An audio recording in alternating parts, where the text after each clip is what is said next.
In the beginning, there was light. How about that? I had been revived from the dead Whoa, by a easy there, easy. strange, balding You've been out man. cold a couple of days now. Why don't you just relax a second? Get your bearings. Let's see what the damage is. I'm Doc Mitchell. Hello, Doc Welcome Mitchell. to Good Springs. Now, I take pride in my needlework, but you'd better tell me if I left anything out of place.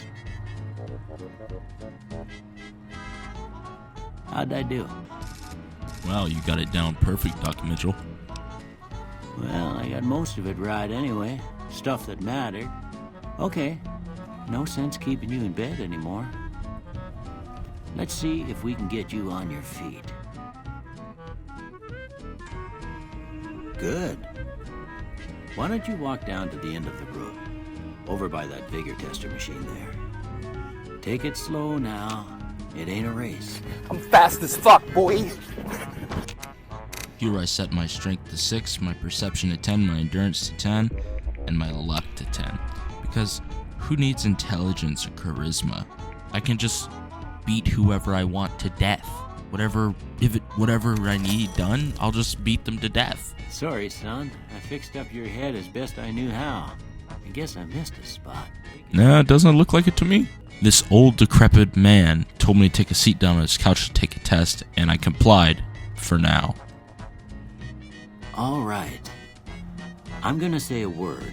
I want you to say the first thing that comes to mind. Dog. Dinner. House. Burglarize. Night. Silencer. Bandit. Vaporize. Light. Flash. Mother. Human shield. But I got guess a maybe 100 on the explain test. something or two about your predicament. I checked melee weapons repair and sneak as my tag skills. I was also clinically diagnosed being heavy-handed and kamikaze, which is very, very All rare. right, I guess that about does it. Come with me, I'll see you out. Before I left, I made sure to take every single thing he owned so I could sell it.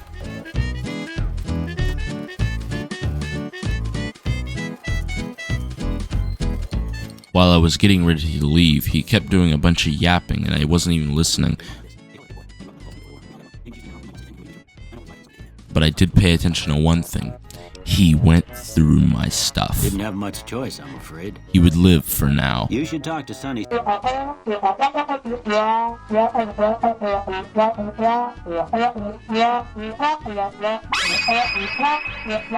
Too, and the metal fell.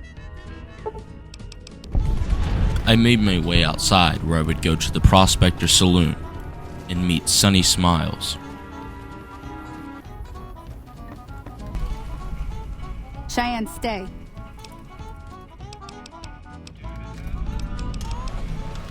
Sunny told me Yeah. to meet around back behind the Meet me saloon outside. for target practice, and I obliged. But instead of going out back like a normal person, I went through the only locked door in the whole building. First try, bingo. Now, see the My luck is so good, I didn't even shoot one of the bottles and it fell over. That's the right idea. Look down the sight. Try crouching down. Nice shot. Well, that's a start. I followed Sunny to help her with more stuff around Good Springs. I put on a pair of glasses and a hat I stole from Doc Mitchell.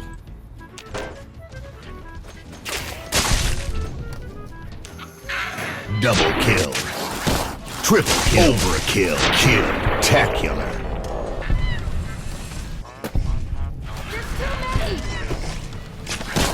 Kill atrocity. Kill-tastrophe.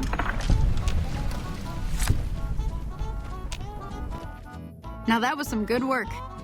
Sunny asked me if I wanted to learn how to make healing powder. I said no thank you. I was on my way back to the Prospector Saloon when on my way in I found Howdy. an old man named What can Easy Pete. do for you? The one in the fancy suit seemed to be calling the shots. That's as much as I know. Other folks in town might know more. Word of advice, though, if you ever catch up with him, watch out. The man's got cold eyes like a snake. Can't be trusted, I'd say. I made my way back into the Prospector Saloon where I found two people arguing. If you don't hand Ringo over soon, I'm going to get my friends and we're burning this town to the ground. Got it? We'll keep that in mind. Now, if you're not gonna buy something, get out. What the hell is your problem?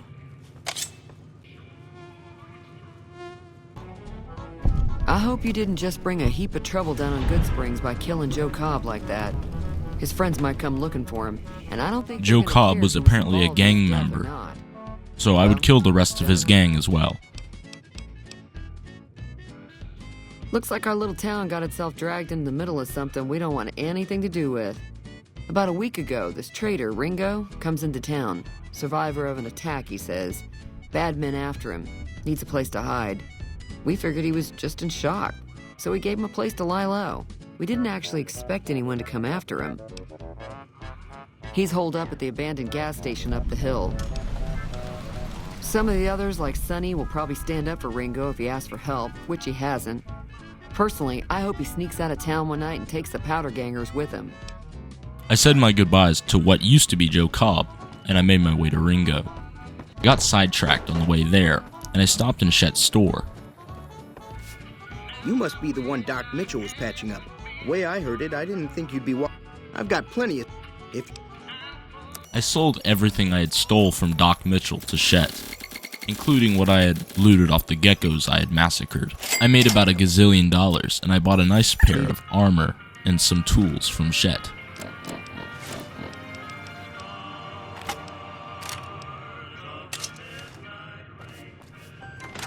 I took a glance at my beauty before making my way to Ringo.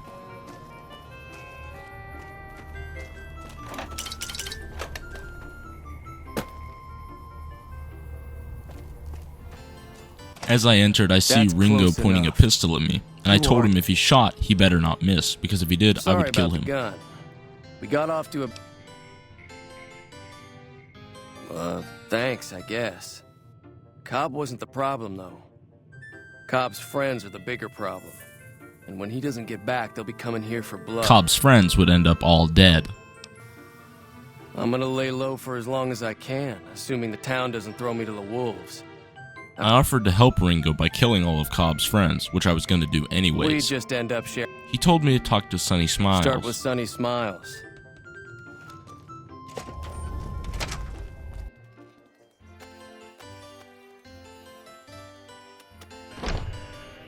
I don't think Joe Cobb knew what hit him. I'm hoping you took him down for a good reason and not for fun. Sonny told me to talk to the townsfolk for help, which I tried to do. As I was going to talk to Trudy, I saw it. I couldn't steal it yet from her, so then I went and tried to steal other shit, which I was too stupid to unlock the safe or the terminal. But when I tried to go get help from the townsfolk, my Charisma 1 really showed its ass. Looking to buy some supplies?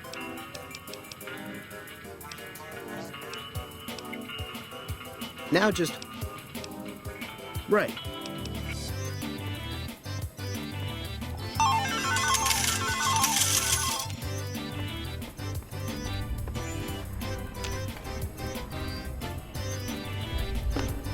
Welcome back. I had hoped you would seem... I then skedaddled my way up to Good Springs Graveyard after trying to get all the help I could.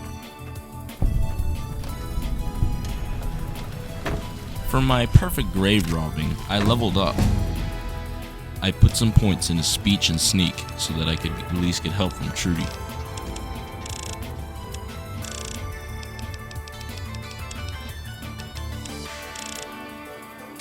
I took the confirmed bachelor perk to do 10% damage against male enemies.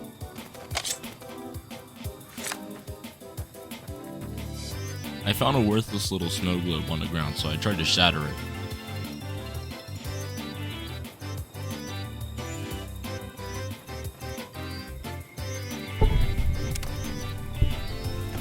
Disappointed that I could not break the snow globe, I went back to robbing more graves.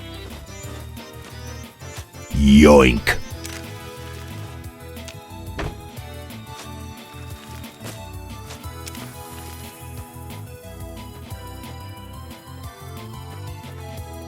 I began to make my way out into the Wasteland, where I saw an abandoned shack that I could rob.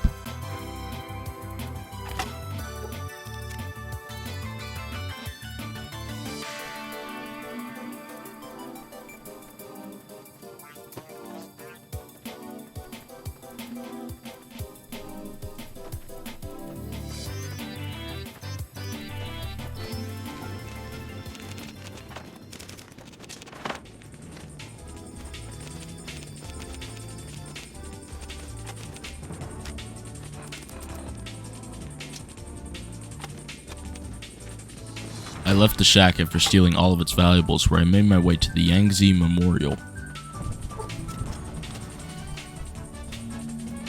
Here I encountered a dangerous beast that I engaged in combat with.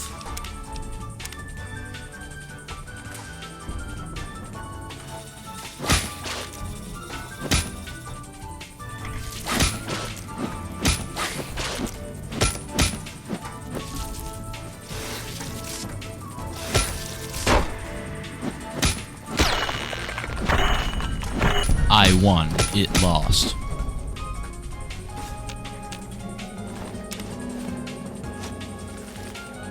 After slaughtering the beast, I went on to rob the memorial graves.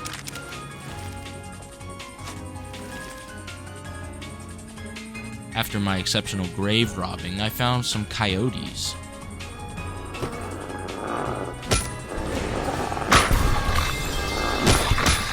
Double kill.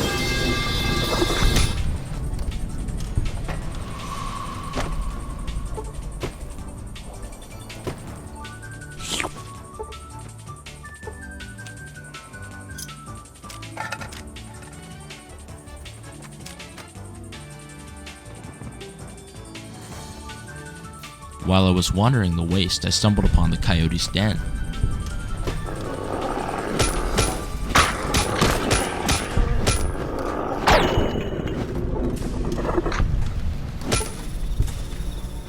I wandered into the cave to see if I could find it.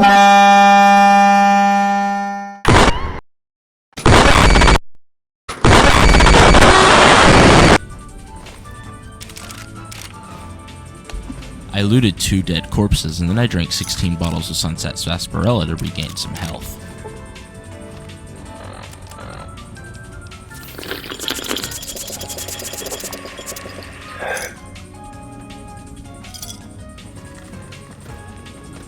I made my way back to Good Springs, where I went to Chet's General Store to sell everything I had gained out in the waste. You looking to buy some supplies?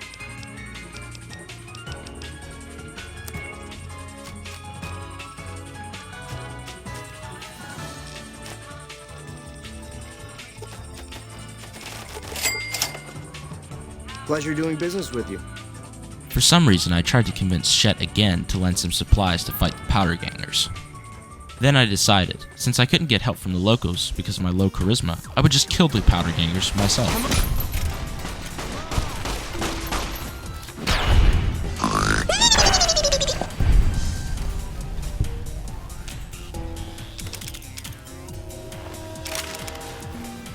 I looted these 2 gang members' corpses, and then I went into this old shack to loot it.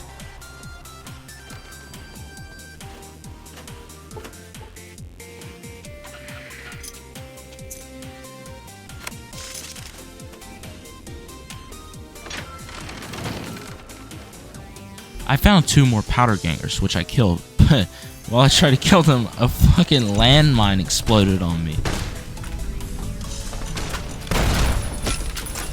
I mercilessly beat them to death, and then I looted their cold, rotting corpses.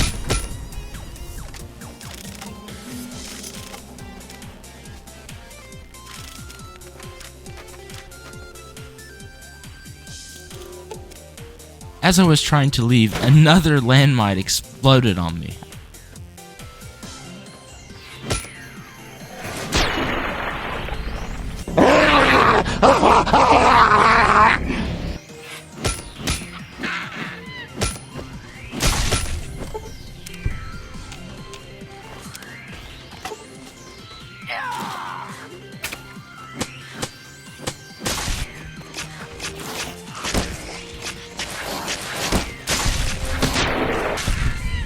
After After killing all those geckos, I stumbled upon an old abandoned radio station.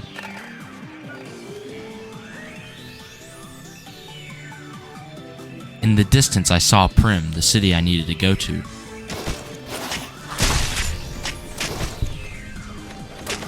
Brutality. On my way into Prim, an NCR soldier noticed me and started chasing me.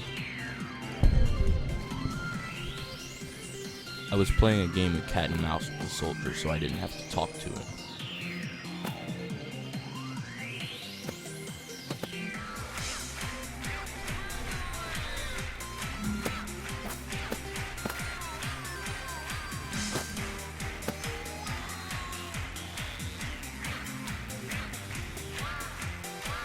I made my way into Prim, and then I noticed some convicts that needed to be killed.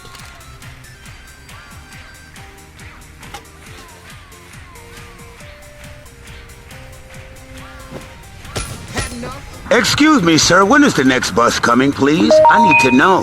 Mr. Grizzly. Mr. Grizzly. When is the next bus, bitch? Please let me know. Huh? What? Fuck you, nigga. What, bitch? I'll beat your motherfucking ass, bitch. Don't be fucking with me, bitch. You fucking with no Chester Stone, you stink-ass servo, bitch. I'll body slam your motherfucking ass, bitch. God motherfucking damn. After killing the convicts, I made my way to the Bison Steve Hotel, but before I could enter, I leveled up. I put points into repair science and speech.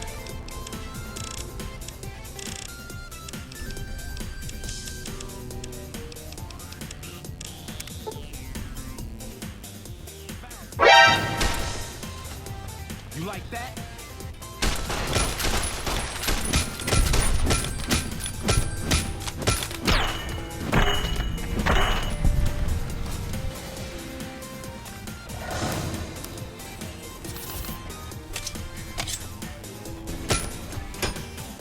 You like that?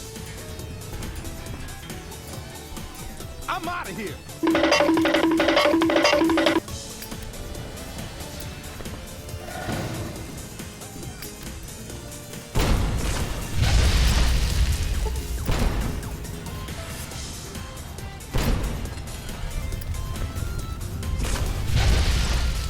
I spent about 20 seconds here trying to kill the convict leader with dynamite. Kobe!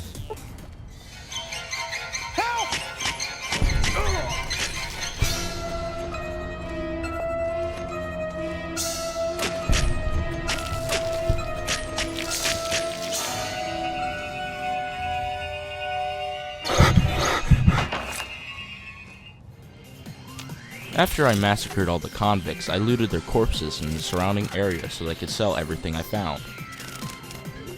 I then went and talked to Deputy Beagle. I don't suppose you came here. I told him to wait a second while I continued looting.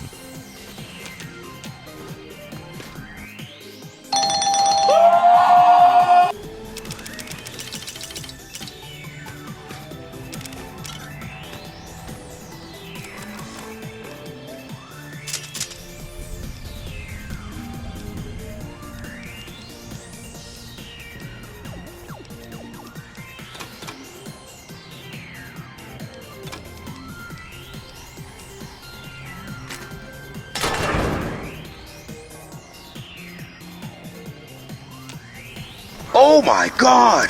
Motherfucking Newports, nigga!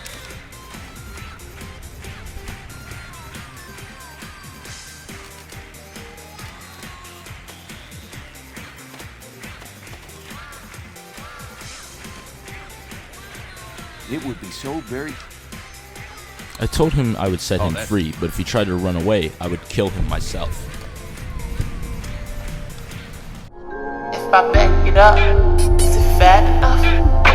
When I throw it back, is it fast enough?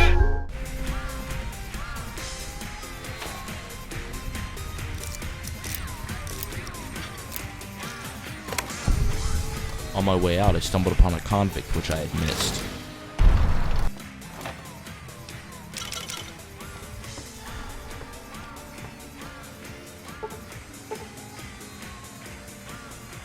Made my way out of the Bison Steve Hotel and made my way to the Vicky and Vance Casino, where I would tell Johnson Nash that Prim was free.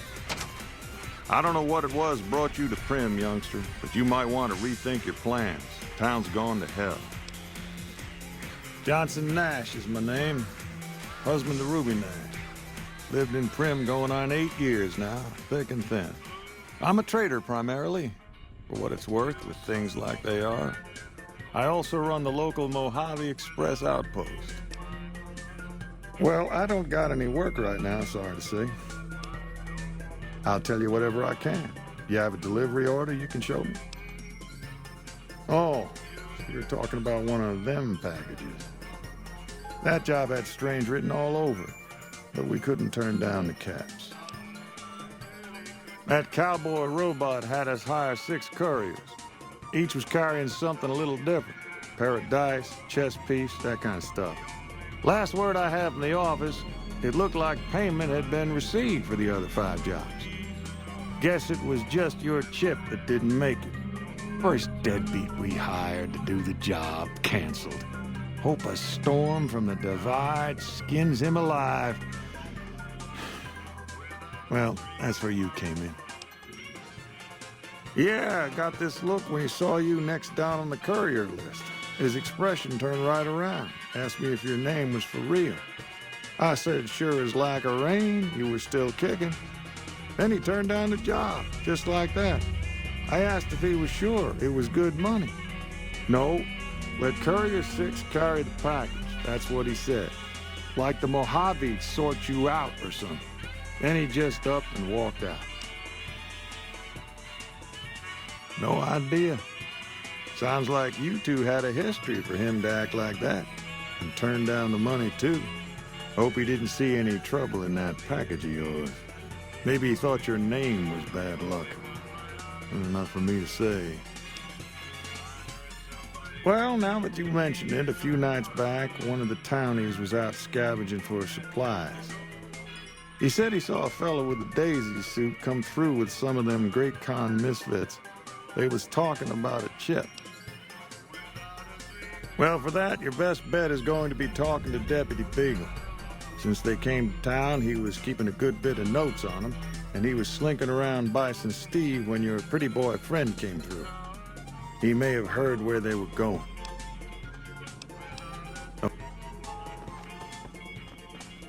Well, that was quite breaking myself. Problem is, there's still no law in Prim. What are we to do the next time ruffians menace? Yeah. I was performing recon, gathering information on some of the powder gangers, when some great cons arrived with your friend in the suit. They were talking about some delivery they took from a courier. I assume that was you? They said they'd be heading through Nipton to Novak to meet a contact there.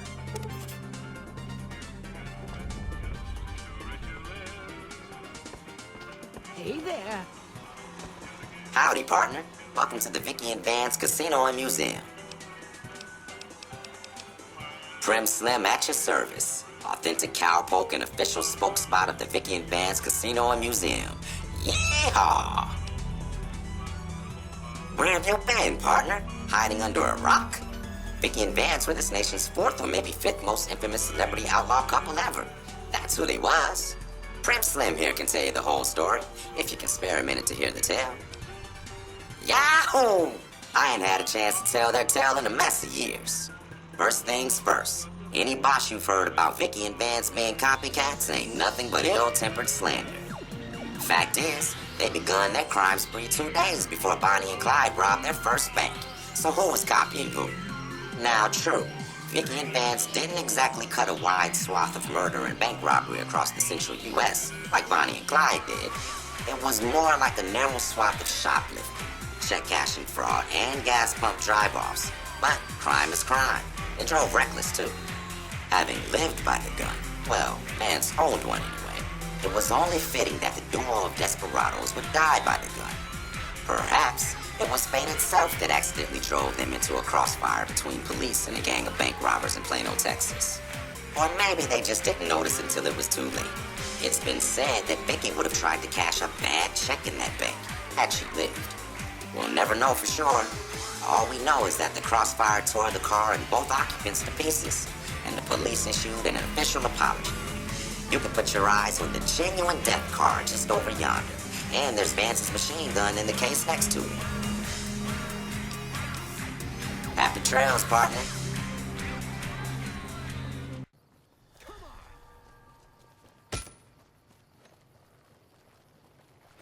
You need to be careful. It's dangerous out here. See that you do. Till our trails cross again, partner.